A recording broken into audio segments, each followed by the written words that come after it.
There's a whole bunch of like serendipitous little moments that you can have throughout travel. Hi, my name is Allison. My name is Kara. Hi, my name's Kyle. Savannah. Sarah. I'm Hope. Zoe. I'm Kate. The first time I went abroad without my parents, I was a junior in high school. Montreal. I was 15 years old. I went to Costa Rica at 19. I was 16 the first time I went abroad. I was 13 years old. I was 21 years old and I moved to South Korea to teach English. I chose Barcelona because I didn't really know that much about Spain, and it was the first city that came up on the list. I wanted to move somewhere that was totally different from the United States. I was really excited to see castles in Ireland. I wanted to see the tip of the Sahara. I didn't do too much preparing. I had no idea what to pack. I packed a Game Boy and a lot of games. The only thing I did was listen to Coldplay songs because their one album just came out that was all about England. Back then, I really relied on the guidebooks like Lonely Planet, things like that. I read a lot of like articles online, I watched a lot of YouTube videos, but honestly, like nothing can prepare you for what it's actually like.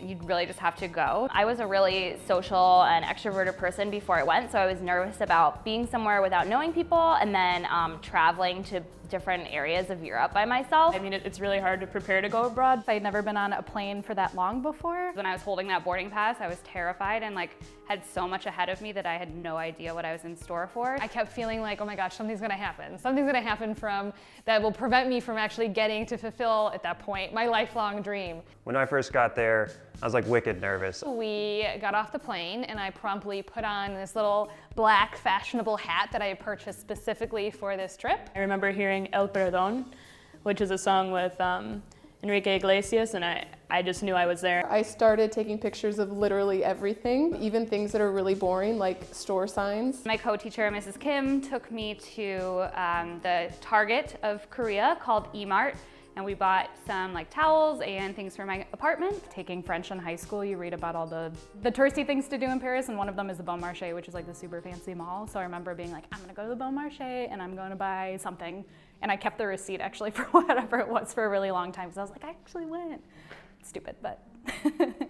There's so many things that you learn about yourself when you go abroad. The most important thing that happened to me was realizing that I could have friends anywhere in the world. And really, that's the foundation for my entire personality and world outlook now. I've learned in my travels, especially as a woman by myself, that the world is not as scary as people make it seem. I realized it wasn't just an abstract idea that I loved traveling, because up until then I hadn't actually had the opportunity to travel. I realized that I was super comfortable being on my own. And that, I think, ultimately inspired me to go teach abroad into a country that I knew nothing about, which was Thailand. When I came back, I felt, you know, that I accomplished what I set out to do. I just wanted to do more of it. And I felt like I could have been there for a year. I have the travel bug. Like once you start, you feel like you don't want to stop. There's that kind of low lull after you get back from a trip of, I want to go back as soon as I can. I miss all the people that I was there with, but it made me look forward to the next time I was able to do something like that. Since that trip, I've gone to 3 more continents and I have experienced so many beautiful countries. I have lived, studied, or worked